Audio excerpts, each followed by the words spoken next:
Welcome students to commerce study. Chapter ਆਪਾਂ ਕਰ ਰਹੇ ਸੀਗੇ delegation and decentralisation of authority, ਜਿਹਦੇ 'ਚ ਡੈਲੀਗੇਸ਼ਨ ਆਫ ਅਥਾਰਟੀ ਕਰ ਚੁੱਕੇ ਹਾਂ। ਅੱਗੇ ਨੈਕਸਟ ਟੌਪਿਕ ਹੈ ਆਪਣਾ ਸੈਂਟਰਲਾਈਜੇਸ਼ਨ। ਸੈਂਟਰਲਾਈਜੇਸ਼ਨ ਦਾ ਮੀਨਸ ਜਦੋਂ ਕਿ ਡਿਸੀਜ਼ਨ ਮੇਕਿੰਗ ਦੀ ਸਾਰੀ ਪਾਵਰ ਜੋ ਹੈ ਓਨਲੀ ਟॉप ਮੈਨੇਜਮੈਂਟ ਕੋਲ ਹੁੰਦੀ ਹੈ ਐਂਡ ਕੋਈ ਵੀ decision with the help of lower level ਨਹੀਂ ਲਿੱਤਾ ਜਾਂਦਾ। ਜੋ ਵੀ ਮਤਲਬ ਕਿ ਟॉप ਲੈਵਲ ਵਾਲੇ ਨੇ ਡਿਸੀਜ਼ਨ ਲੈਣਾ ਹੈ ਆਪ ਹੀ ਲੈਣਾ ਹੈ।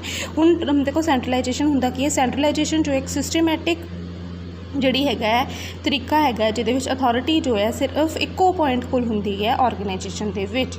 ਹੁਣ ਇਹਦੇ ਵਿੱਚ ਜਿਹੜਾ ਹੈਗਾ ਸਬੋਰਡੀਨੇਟ ਦਾ ਰੋਲ ਘੱਟ ਹੁੰਦਾ ਐਂਡ ਇਹਦੇ ਵਿੱਚ ਟॉप ਲੈਵਲ ਦਾ ਰੋਲ ਇਹਦੇ ਵਿੱਚ ਜ਼ਿਆਦਾ ਹੈਗਾ।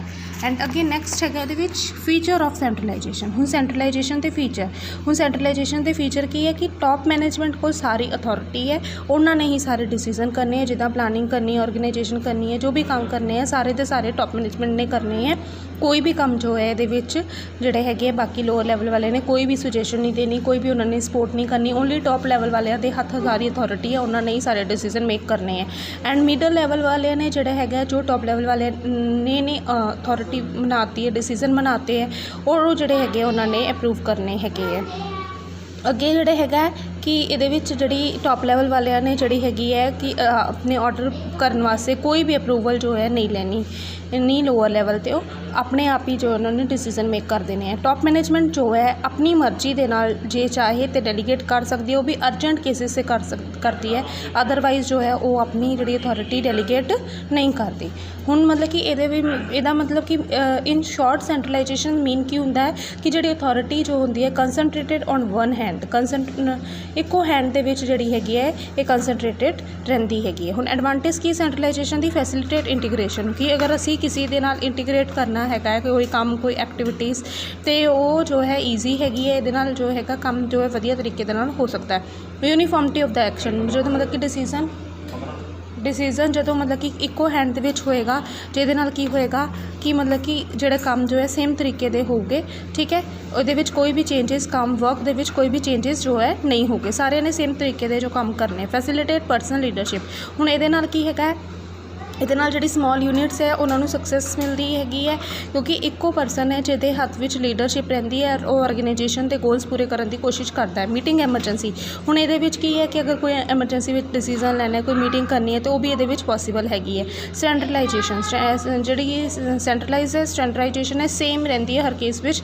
And economics of the large scale, ਹੁਣ ਮਤਲਬ ਕਿ ਅਗਰ ਇਹ ਜਿਹੜੀ ਹੈਗੀ ਹੈ ਇਹਦੇ ਨਾਲ ਕੀ ਹੈਗਾ ਕਿ ਇਹ ਸਸਤੀ ਵੀ ਪੈਂਦੀ ਹੈਗੀ ਹੈ ਇਹਦੇ ਵਿੱਚ, ਕਿਉਂਕਿ ਜੋ ਵੀ ਉਹਨਾਂ ਨੇ ਕੰਮ ਕਰਨਾ ਹੈ ਬਲਕ ਕੁਆਂਟਿਟੀ ਵਿੱਚ ਕਰਨਾ ਹੈ, ਅਤੇ ਇਹ ਸੈਂਟਰਲਾਈਜੇਸ਼ਨ ਸਹੀ ਵੀ ਰਹਿੰਦੀ ਹੈ। ਡਿਸਐਡਵਾਂਟੇਜ ਕੀ ਹੈ? ਓਵਰਲੋਡਿੰਗ ਦਾ ਟॉप ऑफिशियल, कि ਜਿਹੜਾ ਵੀ ਕੋਈ ਵੀ ਕੰਮ ਕਰਨਾ ਹੈ, ਡਿਸੀਜ਼ਨ ਲੈਣਾ ਹੈ, ਜੋ ਵੀ ਪਲਾਨਿੰਗ ਕਰਨੀ ਹੈ, ਆਰਗੇਨਾਈਜ਼ਿੰਗ ਕਰਨੀ ਹੈ, ਜੋ ਵੀ ਇੰਪੋਰਟੈਂਟ ਟਾਸਕ ਕਰਨੇ ਟॉप ਲੈਵਲ ਵਾਲਿਆਂ ਨੇ ਕਰਨੇ, ਜਿਹਦੇ ਕਰਕੇ ਕੀ ਹੈ ਉਹ ਓਵਰਬਰਡਨ ਰਹਿੰਦੇ ਹੈਗੇ ਹੈ।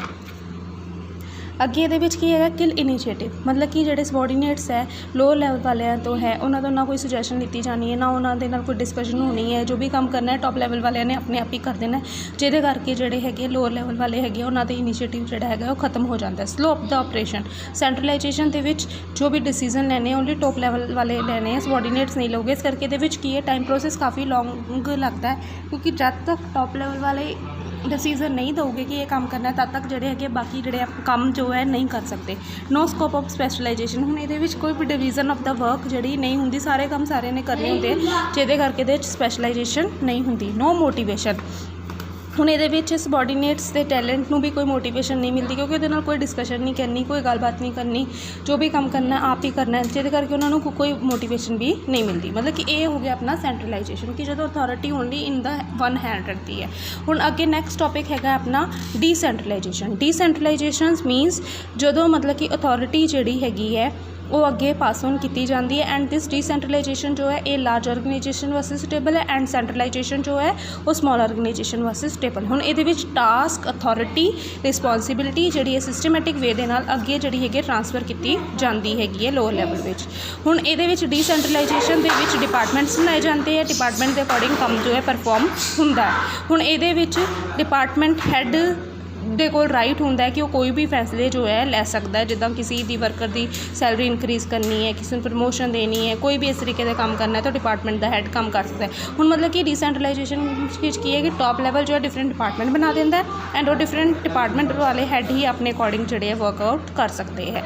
ਹੁਣ ਡੀਸੈਂਟਰਲਾਈਜੇਸ਼ਨ ਦੀ ਕੀ ਮਤਲਬ ਕੀ ਹੈਗਾ ਹੈ डिसेंट्रलाइजेशन जिते मतलब कि अथॉरिटी रिस्पॉन्सिबिलिटी जो है अगे डेलीगेट की जाती है, डैट इज़ अ डिसेंट्रलाइजेशन। हुण डिसेंट्रलाइजेशन इस तरीके नाल भी डिफाइन किया जाता है कि dispersal of the decision taking authority, कि जो डिस्पर्सल मतलब दे देना, कि डिसीजन मेकिंग अथॉरिटी जो all level of the management दे दी जाती है काम के नाल तो इनू कहते हैं डिसेंट्रलाइजेशन। जिदा हुण प्रेजिडेंट है, प्रेजिडेंट तो बाद वाइस प्रेजिडेंट सेल का, फिर प्रोडक्शन का, फिर फाइनांस का। मतलब कि हुण ये जिहड़ा प्रेजिडेंट है इन्हां ने सेल्स वालियां नूं अथॉरिटी देती कि वो डिसीजन लै सकते हैं। इस तरीके दे नाल वाइस प्रेजिडेंट प्रोडक्शन अथॉरिटी देती, वो भी डिसीजन लै सकते हैं। ठीक है, मतलब कि हुण ये अपने अपने लैवल पर सारे डिसीजन लै सकते हैं। हुण इदां ही अगे इन्होंने अपने सारे हर किसी ने अपने अगे manager plan 1, manager plan 2, manager plan 3 बना ले। हुण ये भी जो इन्होंने अगे इन्हों भी अपनी अथॉरिटी डेलीगेट करती, ये भी डिसीजन लै सकते हैं। हुण उस तो बाद परचेजिंग, इंजीनियरिंग, कॉस्ट, स्टैंडर्ड, ठीक है, हर एक डिपार्टमेंट में जो है जी है डिसीजन पावर भी देती। फिर इंपॉर्टेंस ऑफ डिसेंट्रलाइजेशन, हुण ये फायदे की है डिसेंट्रलाइजेशन, ये जोड़ा है टॉप मैनेजमेंट का जोड़ा बर्डन है वो की हो जाता है, रिड्यूस हो जाता है। जोड़े डेली मैटर के जोड़े काम है वो हर कोई डिसीजन अपने आप जो है लै लेंदे है।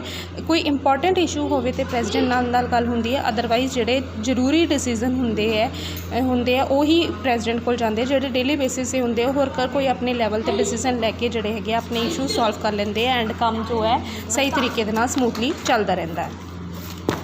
हुण इहदे नाल की है क्विक डिसीजन, मतलब कि डिसेंट्रलाइजेशन दे नाल जो है डिसीजन जोड़े है क्विक लिते जाते हैं, क्योंकि जोड़े ये जोड़े है एज सुन एज जोड़े डिसीजन लिते जाते हैं, क्योंकि जो भी किसी किसी भी डिपार्टमेंट प्रॉब्लम आती है वो डिपार्टमेंट अपनी प्रॉब्लम आप ही सॉल्व कर लेंगे है। ग्रोथ एंड डिवर्सिफिकेशन, हुण इहदे नाल बिजनेस से ग्रो करन दे जी भी जोड़े चांसिस है वो इनक्रीज़ हो जाते हैं, बिजनेस जोड़ा है ग्रो भी कर सकता है, क्योंकि जो हर एक डिपार्टमेंट अपना काम साम रहा है, ठीक है, जिहदे नाल ओवरऑल जोड़ा कंट्रोल जोड़ा है टॉप लैवल का रहिंदा है और अच्छा कंट्रोल रहिंदा है, जिहदे नाल जोड़े है ग्रोथ डाइवर्सिफिकेशन हो सकती है। मिनिमाइजेशन द रिस्क, इहदे नाल जोड़ा है रिस्क जोड़ा है वो भी रिड्यूस हो जाता है, क्योंकि हर एक डिपार्टमेंट अपना काम कर रहा है और प्रॉपरली कर रहा है, जिहदे करके वो एक्सपीरियंस मिल रहा है उन्होंने, रिस्क भी रिड्यूस हो जाता है। डिवेलपमेंट ऑफ मैनेजर, इहदे नाल की है मैनेजर भी जो है वो उन्होंने ये अपॉर्चुनिटी मिलती है कि अपनी स्किल अपनी नॉलेज में डिवेलप कर सकते हो। मैनेजर अगे जोड़ा टॉप लैवल पर किस तरीके नाल काम करना है उन्होंने ये भी जो है पता चल जाता है।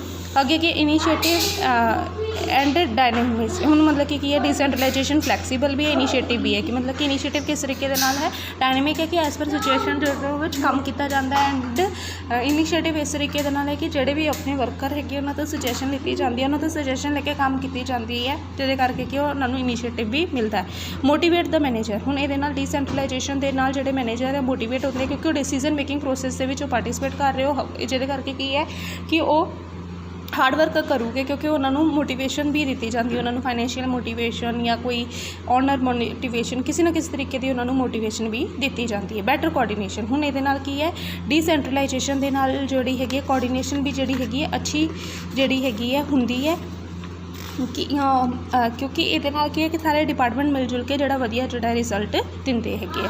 फिर अगे की है इफेक्टिव कम्युनिकेशन सिस्टम, हुण डिसेंट्रलाइजेशन जी हैगी है ये कम्युनिकेशन सिस्टम जोड़ा है वो भी जोड़ा है वधिया हुंदा है, क्योंकि ये की है वाइडर स्पैन होंगे मैनेजमेंट का, ठीक है, तो ये जी कम्युनिकेशन होंगी है एक सारे डिपार्टमेंट एक दूसरे के नाल गलबात करके बैलेंस मेनटेन करके फिर जो अगे काम करते हैं। डिसएडवांटेज की है लैक ऑफ यूनिफॉर्मिटी, मतलब कि अंडर डिसेंट्रलाइजेशन जोड़े है हर कोई जोड़ा परसन है इंडिपेंडेंट है, जिहदे करके कि ये सेम तरीके का जोड़ा काम है उस वेरियस डिपार्टमेंट नहीं हो रहा। अगे की है difficulty in coordination and control, मतलब कि ये की है कि कोऑर्डिनेशन तो कंट्रोल के भी जी हैगी ये प्रॉब्लम आती है, क्योंकि हर कोई अपने आप को बहुत समझदा है एंड ये टॉप लैवल जोड़ा है वो काम नहीं टॉप लैवल जोड़ा है, ठीक है, वो दे अंडर सारे हैगे है, बट मतलब कि हर कोई जोड़ा है हर काम वास्ते टॉप लैवल को कंसर्न नहीं करता, तो जिहदे करके की है इत्थे कि जोड़े वेरीअस जोड़े हैगे है वो अपने आप को बहुत समझते हैं, जिहदे करके कि हर कोई अपने डिपार्टमेंट को कंट्रोल करता कोऑर्डिनेट करता है, जिहदे करके वेरीअस डिपार्टमेंट में कॉन्फ्लिक्ट भी अराइज हो जाता है। एक्सपेंसिव, डिसेंट्रलाइजेशन जो है एक्सपेंसिव है, क्योंकि हर एक दे स्पैशलाइज परसन अपॉइंट करना पैंदा है, जिहदे करके की है कि जो स्पैशलाइज परसन अपॉइंट करना पैंदा उन्होंने ज़्यादा सैलरी देनी पैंदी है, जिहदे करके एक्सपेंसिव भी हो जाता है। तो डिसेंट्रलाइजेशन जो है स्मॉल स्केल व यूनिट वास्ते ये जोड़ा है सफिशेंट भी नहीं है, क्योंकि ये जोड़े है खर्चे ज़्यादा हो रहे हैं। Lack of the competent staff, हुण मतलब कि अगर कंपीटेंट स्टाफ नहीं है वधिया स्टाफ नहीं है तो भी डिसेंट्रलाइजेशन जो है फेल हो रही है, ਬਿਕੋਜ਼ ਡੀਸੈਂਟਰਲਾਈਜੇਸ਼ਨ ਇਸ ਕਰਕੇ ਇੱਥੇ ਫੇਲ ਹੋ ਰਹੀ ਹੈ ਕਿਉਂਕਿ ਜਦੋਂ ਮਤਲਬ ਕਿ ਜਿਹੜੇ ਕੰਟਰੋਲ ਕਰਨ ਵਾਲੇ ਪਰਸਨ ਉਹ ਸਹੀ ਤਰੀਕੇ ਦੇ ਨਾਲ ਨਹੀਂ ਹੈਗੇ, ਠੀਕ ਹੈ, ਅਤੇ ਫਿਰ ਉਸ ਵੇਲੇ ਜੋ ਹੈ ਇਹ ਪ੍ਰੋਬਲਮ ਆ ਰਹੀ ਹੈ। ਐਕਸਟਰਨਲ ਕੰਸਟਰੈਂਟ ਔਰ ਡੀਸੈਂਟਰਲਾਈਜੇਸ਼ਨ ਜਿਹੜੀ ਐਕਸਟਰਨਲ ਫੈਕਟਰ ਜਿਹੜੇ ਹੈਗੇ ਹੈ ਉਹਦੇ ਵਰਗੇ ਕਰਕੇ ਵੀ ਡੀਸੈਂਟਰਲਾਈਜੇਸ਼ਨ ਜੋ ਹੈ ਫੇਲ ਹੋ ਰਹੀ ਹੈ। ਹੁਣ ਡੀਸੈਂਟਰਲਾਈਜੇਸ਼ਨ ਜੋ ਹੈ ਕਿੱਦਾਂ ਬੈਸਟ ਬਣਾਈ ਜਾ ਸਕਦੀ ਹੈ, ਹੁਣ ਇਹਦੇ ਫੈਕਟਰਸ ਹੈਗੇ ਕਿ ਡੀਸੈਂਟਰਲਾਈਜੇਸ਼ਨ ਕਿੱਦਾਂ ਵਧੀਆ ਬਣ ਸਕਦੀ ਹੈ। ਸਾਈਜ਼ ਆਫ ਦਾ ਆਰਗੇਨਾਈਜੇਸ਼ਨ, ਜੇ larger size of the unit ਹੈਗੀ ਹੈ ਅਤੇ ਡੀਸੈਂਟਰਲਾਈਜੇਸ਼ਨ ਵੀ ਕੀ ਹੋਏਗੀ, ਜ਼ਿਆਦਾ ਹੋਏਗੀ। ਜੇ ਸਿੰਪਲ ਹੈਗੀ ਹੈ, ਸਮੋਲ ਆਰਗੇਨਾਈਜੇਸ਼ਨ ਹੈ, ਫਿਰ ਡੀਸੈਂਟਰਲਾਈਜੇਸ਼ਨ ਸਮੋਲਰ ਹੋਏਗੀ, ਘੱਟ ਹੋਏਗੀ ਜਾਂ ਨਹੀਂ ਹੋਏਗੀ। ਉਸ ਕੇਸ ਵਿੱਚ ਸੈਂਟਰਲਾਈਜੇਸ਼ਨ ਵੀ ਹੋ ਸਕਦੀ ਹੈ। ਜਦੋਂ ਜੇ ਆਪਾਂ ਡਾਇਵਰਸੀਫਿਕੇਸ਼ਨ ਕਰਨਾ ਚਾਹੁੰਦੇ ਹਾਂ ਤਾਂ ਡੀਸੈਂਟਰਲਾਈਜੇਸ਼ਨ ਅਡੋਪਟ ਕੀਤੀ ਜਾਏਗੀ, ਅਦਰਵਾਈਜ਼ ਨਹੀਂ ਕੀਤੀ ਜਾਏਗੀ। History of ਐਂਟਰਪ੍ਰਾਈਜ਼ਿਸ, business the history ਕੀ ਹੈ ਕਿ ਜੇ ਬਿਜ਼ਨਸ ਦੇ ਵਿੱਚ ਅੱਗੇ ਆਲਰੇਡੀ ਡੀਸੈਂਟਰਲਾਈਜੇਸ਼ਨ ਫੋਲੋ ਕੀਤੀ ਜਾ ਰਹੀ ਹੈ ਤੇ ਕਰਾਂਗੇ, ਨਹੀਂ ਤੇ ਨਹੀਂ। ਫਿਰ ability of the competent staff, ਜੇ ਕੰਪੀਟੈਂਟ ਸਟਾਫ ਹੈ ਤੇ ਡੀਸੈਂਟਰਲਾਈਜੇਸ਼ਨ ਫੋਲੋ ਕੀਤੀ ਜਾਏਗੀ, ਨਹੀਂ ਅਗਰ ਕੰਪੀਟੈਂਟ ਸਟਾਫ ਅਵੇਲੇਬਲ ਨਹੀਂ ਹੈ ਫਿਰ ਨਹੀਂ ਕੀਤੀ ਜਾਏਗੀ। Thinking of the top management, ਕੀ ਟॉप ਮੈਨੇਜਮੈਂਟ ਜੋ ਹੈ ਕੰਟਰੋਲ ਆਪਣੇ ਹੈਂਡ ਵਿੱਚ ਰੱਖਣਾ ਚਾਹੁੰਦਾ ਹੈ ਜਾਂ ਡਾਇਵਰਸੀਫਾਈ ਕਰਨਾ ਚਾਹੁੰਦਾ ਹੈ। ਜੇ ਆਪਣੇ ਹੈਂਡ ਵਿੱਚ ਰੱਖਣਾ ਚਾਹੁੰਦਾ ਫਿਰ ਸੈਂਟਰਲਾਈਜ਼ ਹੀ ਫੋਲੋ ਹੋਏਗੀ, ਡੀਸੈਂਟਰਲਾਈਜੇਸ਼ਨ ਨਹੀਂ ਹੋਏਗੀ। ਜੇ ਡਾਇਵਰਸੀਫਾਈ ਕਰਨਾ ਚਾਹੁੰਦਾ ਫਿਰ ਡੀਸੈਂਟਰਲਾਈਜੇਸ਼ਨ ਫੋਲੋ ਹੋਏਗੀ। ਡਿਸਪਰਸਲ ਆਫ ਆਪਰੇਸ਼ਨ, ਕਿ ਆਪਰੇਸ਼ਨ ਜੋ ਹੈ ਇੱਕੋ ਹੈਂਡ ਵਿੱਚ ਰੱਖਿਆ ਜਾਏਗਾ ਜਾਂ ਨੈਰੋ ਸਕੋਪ ਹੈ ਫਿਰ ਡੀਸੈਂਟਰਲਾਈਜੇਸ਼ਨ ਨਹੀਂ ਹੋਏਗੀ। ਜੇ ਵਾਈਡਰ ਸਕੋਪ ਹੈ, ਸਕੈਟਰ ਕੀਤਾ ਜਾਏਗਾ ਕੰਮ, ਫਿਰ ਜੋ ਹੈ ਡੀਸੈਂਟਰਲਾਈਜੇਸ਼ਨ ਹੋਏਗੀ। ਅੱਗੇ ਹੈਗਾ ਕਿ ਮਤਲਬ ਕਿ soundness of the planning and control, ਕਿ ਪਲਾਨਿੰਗ ਅਤੇ ਕੰਟਰੋਲ ਕਿੰਨੀ ਸਾਊਂਡ ਹੈਗੀ ਹੈ। ਜੇ ਪਲਾਨਿੰਗ ਕੰਟਰੋਲ ਸਾਊਂਡ ਹੈਗੀ ਹੈ ਤਾਂ ਡੀਸੈਂਟਰਲਾਈਜੇਸ਼ਨ ਹੋਏਗੀ, ਜੇ ਸਾਊਂਡ ਨਹੀਂ ਹੈ ਤਾਂ ਡੀਸੈਂਟਰਲਾਈਜੇਸ਼ਨ ਨਹੀਂ ਹੋਏਗੀ। ਅਗਰ ਇਫੈਕਟਿਵ ਸਿਸਟਮ ਆਰਗੇਨਾਈਜੇਸ਼ਨ ਹੈ ਤਾਂ ਡੀਸੈਂਟਰਲਾਈਜੇਸ਼ਨ ਹੋਏਗੀ, ਅਗਰ ਨਹੀਂ ਹੈ ਤਾਂ ਨਹੀਂ ਹੋਏਗੀ। ਇਨਵਾਇਰਮੈਂਟ ਫੈਕਟਰ ਅਗਰ ਸਹੀ ਹੈਗੇ ਹੈ ਐਂਡ ਉਹ ਡੀਸੈਂਟਰਲਾਈਜੇਸ਼ਨ ਨੂੰ ਮਤਲਬ ਕਿ ਸਪੋਰਟ ਕਰਦੇ ਤਾਂ ਡੀਸੈਂਟਰਲਾਈਜੇਸ਼ਨ ਹੋਏਗੀ, ਅਦਰਵਾਈਜ਼ ਨਹੀਂ ਹੋਏਗੀ। ਐਂਡ ਅਗਰ ਆਪਾਂ ਡੀਸੈਂਟਰਲਾਈਜੇਸ਼ਨ ਫੋਲੋ ਕਰਦੇ ਹਾਂ ਤਾਂ ਕਿਸ ਤਰੀਕੇ ਦੇ ਨਾਲ ਡੀਸੈਂਟਰਲਾਈਜੇਸ਼ਨ ਮੇਕ ਕਰਨੀ ਚਾਹੀਦੀ ਹੈ ਤਾਂ ਕਿ ਉਹ ਇਫੈਕਟਿਵ ਹੋਵੇ। ਸਭ ਤੋਂ ਪਹਿਲਾਂ ਐਪਰੋਪ੍ਰੀਏਟ ਸੈਂਟਰਲਾਈਜੇਸ਼ਨ, ਕਿ ਜਦੋਂ ਡੀਸੈਂਟਰਲਾਈਜੇਸ਼ਨ ਲਗਾਉਣੀ ਵੀ ਹੈ 100% ਅਸੀਂ ਆਰਗੇਨਾਈਜੇਸ਼ਨ ਡੀਸੈਂਟਰਲਾਈਜੇਸ਼ਨ ਫੋਲੋ ਨਹੀਂ ਕਰਾਂਗੇ, ਕੁਛ ਹੱਦ ਤੱਕ ਜੋ ਇਹਦੇ ਵਿੱਚ ਸੈਂਟਰਲਾਈਜੇਸ਼ਨ ਲਗਾਵਾਂਗੇ, ਸੈਂਟਰਲਾਈਜੇਸ਼ਨ ਰੱਖਾਂਗੇ ਕੰਮ ਨੂੰ, ਤਾਂ ਕਿ ਮਤਲਬ ਕਿ ਪਰਸਨ ਜੋ ਹੈ ਰਿਸਪੋਂਸੀਬਲ ਅਤੇ ਅਕਾਊਂਟੇਬਲ ਆਪਣੇ ਕੰਮ ਵਾਸਤੇ ਹੋਣ।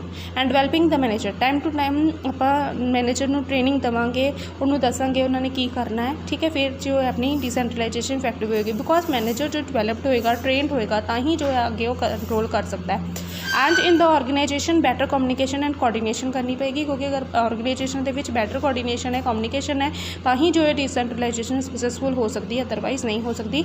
ਐਂਡ ਇੱਕੋ ਤਰੀਕੇ ਦੀ ਯੂਨੀਫਾਰਮਿਟੀ ਹੋਣੀ ਚਾਹੀਦੀ ਹੈ ਕਮਿਊਨੀਕੇਸ਼ਨ ਕੋਆਰਡੀਨੇਸ਼ਨ ਦੇ ਵਿੱਚ। ਐਂਡ ਕੰਟਰੋਲ ਵਾਸਤੇ ਜਿਹੜਾ ਮੈਨੇਜਰ ਜਿਹੜਾ ਹੈਗਾ ਉਹਨੂੰ ਅਥੋਰਿਟੀ ਦੇ ਨਾਲ ਰਿਸਪੋਂਸੀਬਿਲਿਟੀ ਵੀ ਦੇਣੀ ਚਾਹੀਦੀ ਹੈ ਤਾਂ ਕਿ ਉਹ ਆਪਣੀ ਅਥੋਰਿਟੀ ਦਾ ਮਿਸਯੂਜ਼ ਨਾ ਕਰ ਸਕੇ, ਠੀਕ ਹੈ, ਫਿਰ ਡੀਸੈਂਟਰਲਾਈਜੇਸ਼ਨ ਸਕਸੈਸਫੁਲ ਹੋਏਗੀ। And adequate dispersal of the authority to department, ਔਰ ਜਿਹੜੀ ਡਿਪਾਰਟਮੈਂਟ ਨੂੰ ਅਥੋਰਿਟੀ ਦੇਣੀ ਹੈ ਉਹ ਪ੍ਰੋਪਰ ਅਥੋਰਿਟੀ ਦੇਣੀ ਹੈ। ਇਹ ਨਹੀਂ ਕਿ ਰਿਸਪੋਂਸੀਬਿਲਿਟੀ ਉਹਨੀ ਦੇਤੀ, ਰਿਸਪੋਂਸੀਬਿਲਿਟੀ ਦੇ ਨਾਲ ਪ੍ਰੋਪਰ ਅਥੋਰਿਟੀ ਦੇਣੀ ਹੈ, ਤਾਂ ਜਾ ਕੇ ਡੀਸੈਂਟਰਲਾਈਜੇਸ਼ਨ ਜਿਹੜੀ ਹੈਗੀ ਹੈ ਸਕਸੈਸਫੁਲ ਹੋਏਗੀ।